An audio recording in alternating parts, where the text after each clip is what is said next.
Oi, gente, tudo bem? Oi, João. Oi, Kelly. Tá bom? Eu sei. Muito mineiro, né? Eu também, João. João, o que a gente vai fazer hoje aqui pro povo? Bater o dedinho de prosa. Vamos bater um dedinho de prosa? Então vai. Hoje é pergunta do psicólogo. Já que mandar a primeira pergunta? Sim. Então tá bom. Primeira pergunta. Vou começar com uma rápida, né, uma não tão longa, pra gente não ter complicação no começo. Tá. Como devo lidar com alguém que sofre com transtorno de borderline? Uma rápida. A pergunta é curtinha, a resposta eu já não sei. Como deve lidar? Eu sempre falo que para todos os transtornos ansiosos, de humor, a própria depressão, a importância de todo mundo que está ao redor receber alguma ajuda psicológica, porque realmente não é uma missão muito fácil, né? E a gente, enquanto sociedade, a gente tem o hábito de não compreender uma pessoa assim, de achar que é frescura, de achar que ela tá fazendo show, que ela gosta de dar show, porque o borderline, ele tem uma instabilidade de humor muito grande, né? Muito instável. Às vezes ele muda de humor. Eu atendo borderline aqui. Eles conseguem ter 3 tipos de humor em 50 minutos. Depende do que você está trazendo, né? Depende do que ele está vivendo, de como ele está enxergando as coisas. Eles são muito impulsivos também. Então, relação com eles é muito difícil. São pessoas difíceis para se relacionar exatamente por isso. Dá para se relacionar com borderline? Dá, mas provavelmente você precisa de ajuda, né? Também, se você quiser investir nessa relação e compreender que eles têm um outro jeito de funcionar, eles têm um outro jeito de ver. Ele pode estar super compreensível agora, João. Uma fala sua torta, acabou, o humor derrubou, já tá agressivo ou nervoso ou culpando a sociedade, né? E não é uma bobagem, eles têm hábito às vezes de se cortarem, eles falam muito em suicídio, é bem complexo, viu? Então, bastante paciência, de repente conhecer o transtorno e buscar ajuda psicológica para quem tá por perto também. Tentei aí ser rápida, João Pedro, mas é mais ou menos por aí, é uma instabilidade de humor muito forte que acontece aí, que muda de humor rapidamente e a convivência com eles é mais difícil mesmo, né? E quando eles estão no momento deles, eles não escutam. Então é difícil para você colocar um diálogo, por exemplo, de explicar alguma coisa. É melhor deixar o negócio sair, né? Que depois eles vão acalmar e daí a gente consegue conversar. Eles são, eu acho eles um máximo, assim, porque às vezes é interessante ver a mudança, né? Mas talvez porque eu compreendo bem e lido bem com a situação. E não é, primeiro que não é todo o tempo, é uma vez na semana, 1 hora de sessão, eu entendo isso, para a família que tá ali toda hora deve ser mais difícil, ou para a relação. E segundo, porque eu entendo o que é o transtorno, eu entendo como deve acontecer, o que vai acontecer, né? Então isso já me deixa tranquila, porque o que tá acontecendo é tudo que é dentro do esperado deles mesmo. Mas é complicado mesmo, peça ajuda profissional, viu? E tenha bastante paciência. Não fique tentando falar, para de fazer isso, não é uma coisa que eles fazem porque querem, não. Precisa de psicoterapia, precisa de remédio, muitas vezes, precisa de um tratamento. Eles precisam estar em tratamento, porque para eles é mais difícil mesmo. Eles veem a vida com uma maneira diferente mesmo. O que mais? Pronto? Segunda pergunta, já é mais longa. Sou virgem, quero ter minha primeira relação com meu namorado. Tá. Minha mãe diz que não devo ir adiante, já que nós mulheres ficamos mal faladas. Por outro lado, gosto muito dele e quero viver essa experiência com ele, mesmo estando insegura às vezes. O que devo fazer? João, o psicólogo não vai falar pra pessoa transe não transe. Não, né? Eu acho que aí tem essa coisa do sou virgem, tem uma questão de idade, de quanto que a gente está falando de idade, porque a gente sabe que cada vez mais cedo as pessoas transam hoje, né? Então tem aqui, quando são jovenzinhos, a gente sai um pouco de um papel de uma psicoterapia, onde a gente devolve as coisas para o sujeito e entra um pouco no papel de uma psicoterapia mais orientativa. Eu acho que eu já falei aqui sobre isso quando o assunto são jovenzinhos, né? Então, de repente, aí já falou com a mãe, mas tem casos que a mãe não sabe, né? E então, nós não vamos dizer transe ou não transe. Ela tá falando que tem aí um peso porque a mãe acha que vai ter uma culpa, né? Diante da sociedade, vai ficar mal falada e tal. Tem aí, é óbvio que o peso da fala de uma mãe é enorme.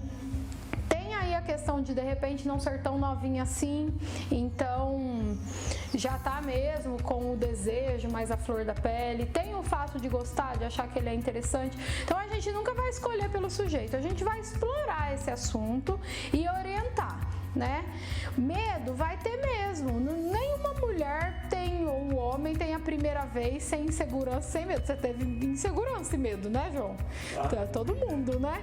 Então o medo vai ter medo. O medo não é um limitador assim para não fazer. O que a gente vai ver talvez a gente vai falar sobre as consequências dessa atitude, a gente vai orientar quanto a médico, né? Que os pais, ao invés de ficar falando, nossa, mas você vai ficar mal falada, tinha que falar, olha, tem preservativo, vamos usar. É o que a gente vai acabar fazendo aqui, já que o pai e a mãe não estão fazendo lá, né? Então, tem essa coisa assim de trabalhar o conforto da pessoa fazer num momento que é mais tranquilo para ela, mas o nosso papel enquanto pessoas responsáveis, se a gente estiver falando de alguém menor, né, abaixo de 18 anos e tal, é orientação médica, orientação com o que pode acontecer caso você não use preservativo, orientação se for muito jovenzinho sobre gravidez, né? Então nós vamos orientar em relação às consequências, mas nós não vamos proibir, né? É a pessoa que vai escolher qual que é o melhor momento. E se ela fizer isso de uma maneira bem consciente, independente da idade, porque proibir, a mãe vai falar que não, mas a ideia tá ali já, né? Uma hora vai acontecer. Então é melhor a gente orientar. Nós não vamos dizer transe ou não transe. Isso aí é com a pessoa. Acho que esse negócio de ficar mal falado é uma coisa meio...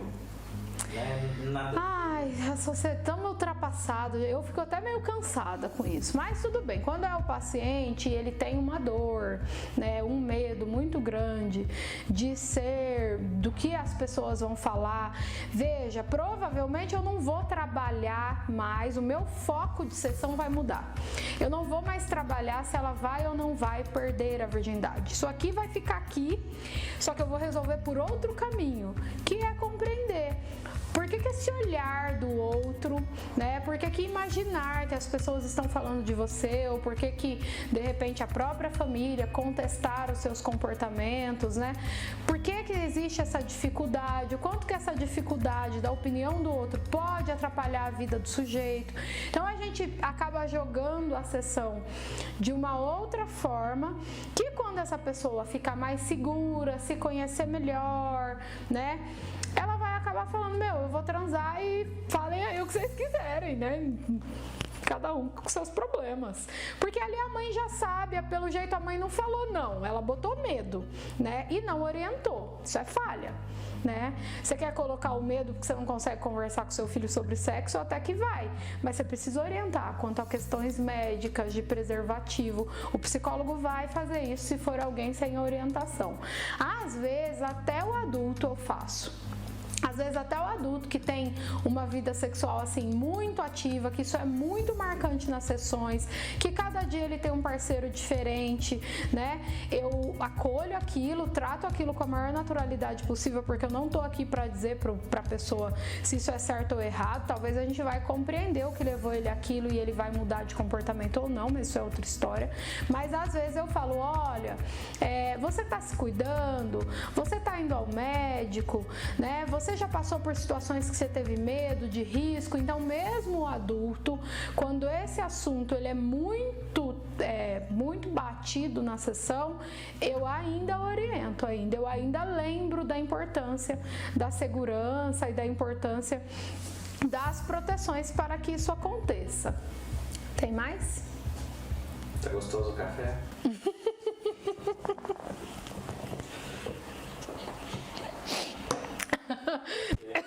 João, para que eu não sei mentir, palhaço. Não tem graça. Cafézinho Tô com sede. Sem graça. Até me descabelei agora aqui, ó. Besta. Tá, a terceira pergunta. Palhaço, fala. Qual a importância da autoestima para uma relação a dois? Autoestima é importante para viver, tá? Se acordou cedo é importante, não é sempre que ela tá boa não, mas é importante não só para uma relação a dois. É muito importante porque, por exemplo, hoje a gente fala muito de relações abusivas, né? A gente fala muito de violências dentro da relação, a gente fala muito de dependência dentro da relação. E uma pessoa que não tem minimamente uma autoestima, dificilmente ela vai perceber isso. Já é difícil de perceber um abuso e uma violência dentro de uma relação, por quê? Porque ela nem sempre é muito brusca como as pessoas pensam, né, João? Às vezes as pessoas acham que abuso e relação tóxica é um grito muito alto, é um soco na cara. E isso é muito visível, é muito fácil de pegar, o vizinho vai ouvir, vai ter a polícia, nanana, sei lá. Mas não, às vezes o abuso psicológico, às vezes a relação que é negativa para o sujeito, ela é muito sutil. É bem aquela coisa de, ai amor, mas você vai pôr essa camiseta hoje, João, né? Aquela coisa fofa assim, que tem ali uma manipulação e que eu penso que é amor, né? Então se eu tenho uma autoestima prejudicada, eu dou muito mais espaços para que essas coisas possam acontecer, porque uma relação ruim, ela não, às vezes ela é ruim do início ao fim, mas nem sempre, às vezes ela vai se tornando ruim, isso vai tomando uma proporção maior, e uma pessoa sem autoestima, uma pessoa sem autoconhecimento, uma pessoa que não sabe nada dela, ela acaba se deixando levar e ela acaba acreditando que ela precisa daquilo para viver. Uma pessoa sem autoestima, a autoestima ela tá ligada assim a como eu me percebo, mas ela tá muito ligada a como eu acho que você me percebe. Ela também tá muito ligada ao que as pessoas ao meu redor me diz sobre mim, né? Então se você falar pra mim, Kelly, você tá horrível hoje, mesmo que eu tiver uma boa autoestima, no primeiro momento isso vai me impactar. Eu vou falar, nossa, João, e agora, né? Será que eu devo trocar de roupa para gravar, né? Então veja, tem peso a percepção do outro sobre mim. A autoestima tá muito ligada a isso também, não é só como eu sei de mim. Então se eu tiver bastante autoconhecimento, se eu tiver pelo menos um processo de evolução da minha relação comigo mesma, se eu souber dos meus valores, apesar dos meus defeitos, né? Porque entender que a gente tem essas duas coisas ao mesmo tempo, é mais fácil de viver uma relação que eu não deixo chegar a lugares ruins, a finalizar relações que não estão indo em frente, a ter medo, mas conseguir dar o passo mesmo com medo, a não paralisar, né? Então é muito importante a autoestima em todas as relações, né?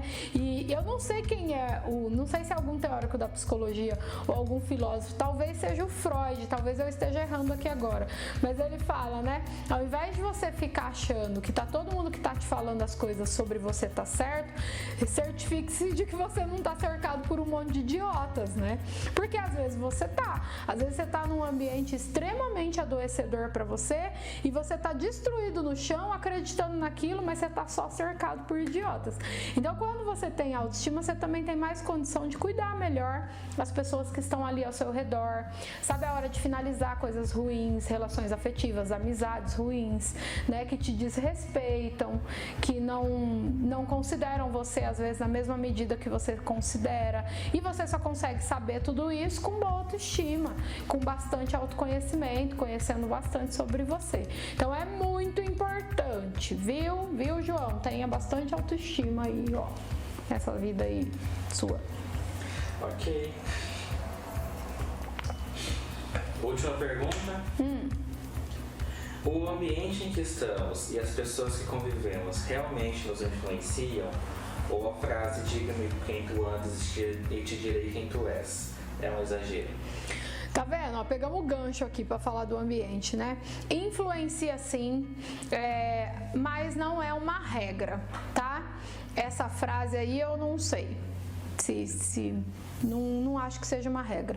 Tem personalidades mais difíceis de sofrer influência, só que elas são minorias, né? Tem algumas personalidades, aquela pessoa que super anda com você, mas que não faz nada do que você faz, que ela tem todo o jeitinho dela ali funcionar e ela lida bem com isso. Também envolve autoconhecimento, né? Pra eu ter certeza que eu vou andar com o João e sei lá, o que você faz aí, João, que eu não vou seguir o fluxo? Joga videogame. Eu, por exemplo, não jogo videogame. Eu chego lá no meu irmão, ele e os gêmeos estão jogando videogame, eu sento lá junto, eles até me oferecem, mas o meu irmão joga videogame desde criança e eu nunca joguei videogame. O máximo foi um Sonic e um Mario, que foi os que eu gostei um pouquinho, mas não é uma coisa que eu fico ali, que me envolve igual eles ficam, né? Eu sou um exemplo de não sou uma personalidade muito fácil, assim, eu faço muito o que eu desejo fazer, o que tem a ver comigo, o que faz sentido pra mim, mas o ambiente ele tem força sim, principalmente quando você é mais jovem. É comum você ver, acho que a gente já falou disso aqui no canal, João, sobre como os adolescentes andam iguais, né? As roupas meio iguais, aí tem as tribos, né? Eu já tratei casos no consultório de meninos com boas notas na escola, deixar a nota cair para se socializar, para ter amigos. Então o ambiente, principalmente quando você é mais jovem, ele tem muita força sim. E quando a gente está em grupo, a gente vê isso em torcidas, né? Quando tá todo mundo torcendo para o mesmo ideal, ou em manifestações políticas, a gente vê que o grupo ele ganha uma força tão grande, você se sente ali tão mais firme para fazer uma coisa que a gente é capaz de coisas horríveis, inclusive, né? A gente é capaz de matar o coleguinha, brigar, bater, queimar ônibus, né? E então assim, quando você tira aquela pessoa daquela situação e você questiona ela a fundo, por que ela fez aquilo, muitas vezes ela nem sabe, né? Ela só seguiu o que estava todo mundo fazendo. Então o jovem na escola, ele quer pertencer, é comum um jovem usar droga, porque todo mundo usa, e ele é zoado porque ele é o, sei lá, careta, não sei se ainda usa essa palavra, né? Então o ambiente tem muita força e a gente fala aqui na psicologia, os neurocientistas falam, a biologia também fala, né? O quanto que genética tem força sim, mas genética não é tudo, né? Não é uma condenação. Por quê? Porque o ambiente ele pode favorecer ou não para você manifestar alguma coisa genética que tá lá no seu organismo, mas de repente nunca vem. Então veja, eu usei agora um exemplo científico para falar da força do ambiente. O ambiente tem muita força.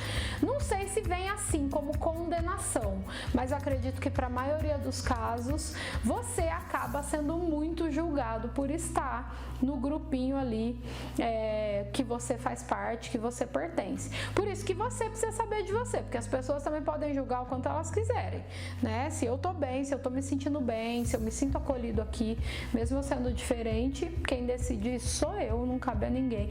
Criança que não, porque daí pai e mãe precisa cuidar, né? Precisa, enquanto eles não sabem decidir muito. Mas mesmo a criança é super cruel. Imagina, se eu tacar legal. Se a criança pegar essa xícara e tacar em você, todas as outras tacam também. Eles não tem muito, só vai. Ao invés de jogar, eles vão rir. Se você chorar, se você se machucar, se eles entenderem que falar de alguma característica sua te deixa mal, eles vão fazer, né? Então veja, de novo, ó, a força do grupo. O grupo tem muita força e o grupo pode ser muito cruel. Então é importante a gente entrar em grupos que nos eleve, né? Já que tem toda essa força, então vamos subir. Vamos para coisas positivas. Tá bom, Johnny? Tá bom, Kelly. Um beijo, até semana que vem. Tchau, gente. Curta o vídeo, compartilha. Tchau, tchau. Tchau, João. Tchau. Obrigado pelo dedinho de prosa.